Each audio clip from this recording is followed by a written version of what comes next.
Assalamualaikum warahmatullahi wabarakatuh. Alhamdulillah. Wassalatu wassalamu ala rasulillah Sayyidina wa maulana Muhammad ibni Abdillah wa ala alihi wa ashabihi wa man tabi'ahu wa mawalah.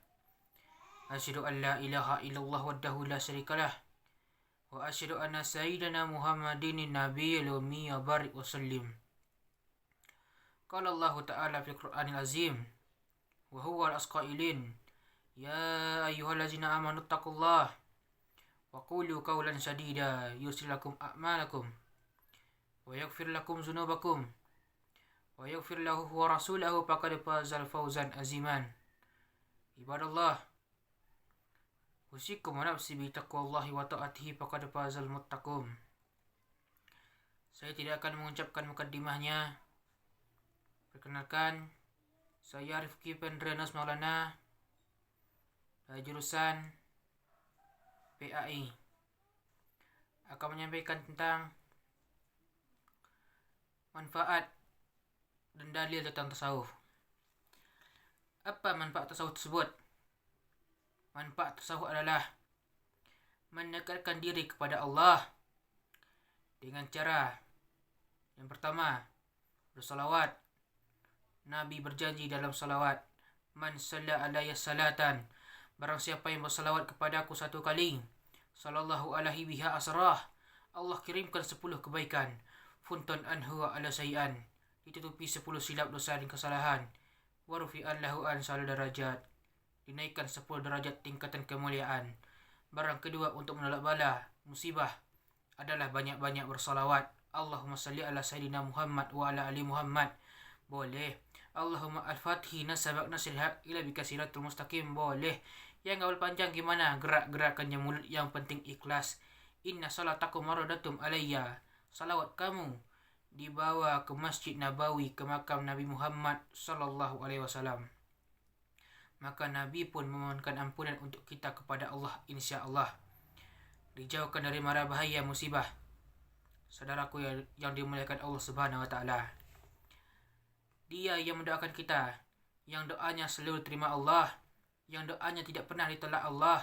Allah jamin untuk dia, walau fayu'tika rabbuka fatardo, apapun yang engkau minta akan kukabulkan ya Muhammad. Allah kalau sudah berjanji, Allah tidak pernah ingkar janji. Innaka la tuqliful mi'at. Doa kita ditolak Allah, zikir kita belum tentu diterima Allah, taubat kita masih menggantung antara langit dan bumi, belum tentu mendapat haji mabrur. Tidak ada yang mengaku mendapat malam Lailatul Qadar, tetapi salawat pasti diterima Allah. Satu-satunya amal ibadah yang pasti diterima Allah adalah salawat, karena salawat ada Muhammad sallallahu alaihi wasallam.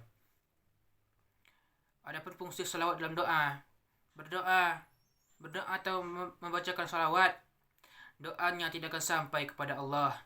Alhamdulillahirabbil alamin. Assalatu wassalam. Nabi Adam alaihissalam bertaubat kepada Allah. Doanya mazhur, kita semua hafal.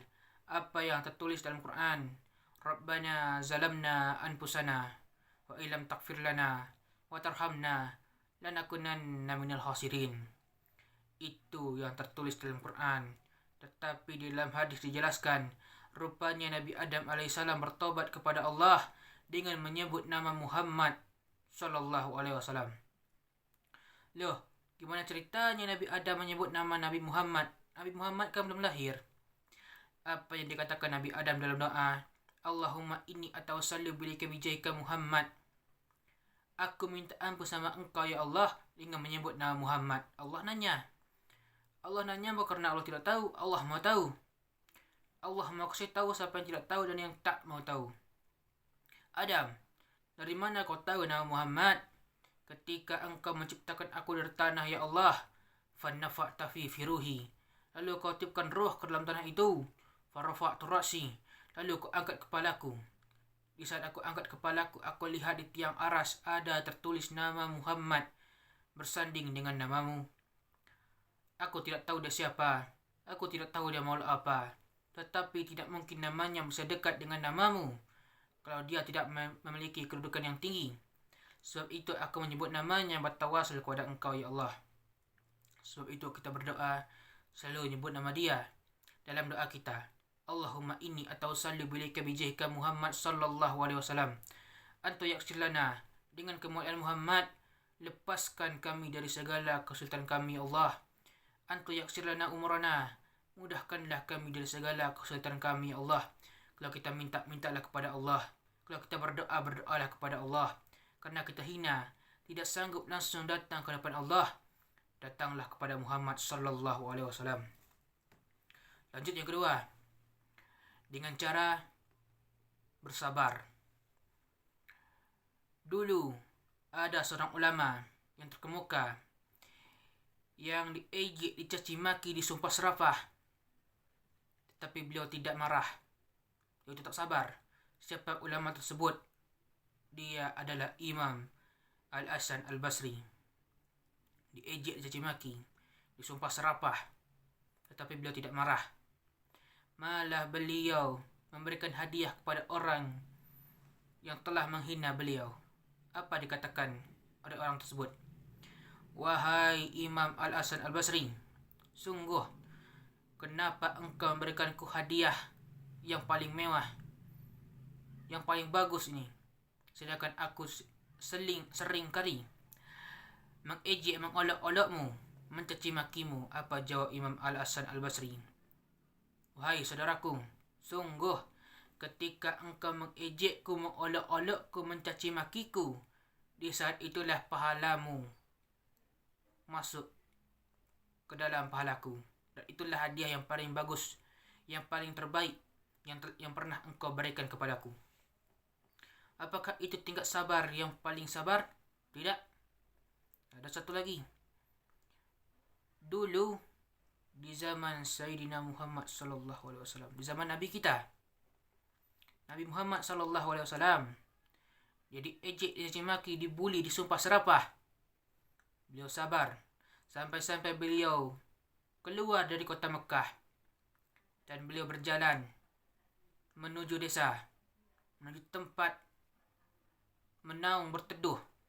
Sampailah beliau di sebuah desa. Beliau berharap di sana diterima sebagai ahlan wa sahlan. Ahlan, engkau datang, engkau kami sambut sebagai keluarga. Wa sahlan, engkau datang, engkau semua masalahmu beres. Tetapi beliau tidak disebut sebagai ahlan. Beliau dianggap sebagai musuh. Dia dilempar dengan batu, dia dilempar dengan kayu, dia dilempar dengan tulang onta. Pergilah beliau ke belakang bukit, bersimpuh sujud, mengadakan tangan ke atas, mengadu kepada Allah. Hanya kepada engkau lah aku menyembah, dan hanya kepada engkau lah aku memperlihatkan kelemahanku. Muhawani bainan nas, aku hina di tengah mereka. Kalau dulu aku ada tempat bergantung, ada tempat bersandar, ada tempat mengadu, sekarang tinggal engkau saja ya Allah. Datanglah malakul jiba, malaikat menjaga segala bukit di atas dunia. Kau tunjuk mana bukit yang paling besar, ya Muhammad. Akan kulemparkan kepada mereka. Hati yang luka biasanya akan marah, akan kecewa. Tetapi itu terjadi kepada Nabi Muhammad sallallahu alaihi wasallam. Malah beliau berdoa, Asallah an yudri aslabihim, man yaqbulullah muhawani husai'a. Ya Allah, keluarkan dari tulang sulbi mereka, keluarkan anak cucu mereka yang akan menyembah engkau. Tidak ada satupun yang akan mempersekutukan engkau di atas muka bumi ini.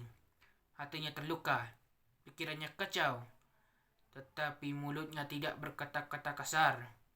Malah beliau berdoa kepada Allah agar mereka menyembah Allah. 100% penduduk Taif hari ini bersyahadat asyhadu an la ilaha illallah wa asyhadu anna Muhammadar Rasulullah. Doa orang yang teraniaya, doa orang yang terzalimi akan mendapatkan syafaat dari Allah Subhanahu wa taala. Lanjut pembahasan selanjutnya, yaitu tentang dalil tentang tasawuf. Salah satu dalil tentang tasawuf dalam surat Al-Furqan ayat 770 sampai 71, yang artinya, kecuali orang-orang yang bertobat dan beriman dan mengerjakan kebajikan, maka kejahatan mereka diganti Allah dengan kebaikan. Allah Maha Pengampun lagi Maha Penyayang. Dan barang siapa yang bertobat dan mengajarkan kebajikan, maka sesungguhnya dia bertobat kepada Allah dengan tobat yang sebenar-benarnya.